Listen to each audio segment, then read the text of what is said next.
phase one, being new kids on the block, GALVmed hasn't been around for a while. It's only about 5 years, and in industry speak, that's a very, very short time. But we have done a lot in that short time.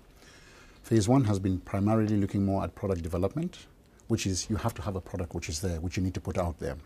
Phase two is primarily looking more towards the delivery now of that product. So what are the obstacles along the value chain that you have to do or you have to address to allow for adoption by the farmer at the grassroots?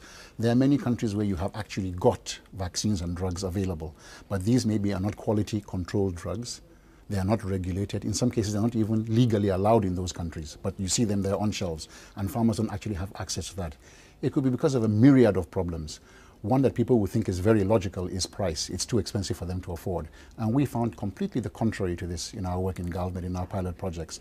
Farmers, if they see value in something and they see that it actually benefits them, they will find the money to pay for it because they see that it adds value to them. They will find the way in which they can raise the money to buy these vaccines because they see the value in it for them. So really, it's like I said, you look along the chain, okay, and in phase two, we're looking more at trying to solve those downstream bottlenecks. And we know we have to be realistic. We can't do it for all diseases. But for the target diseases that we have, if we can show that the approach is right, then we expect and we hope that others now will jump on board with that same approach.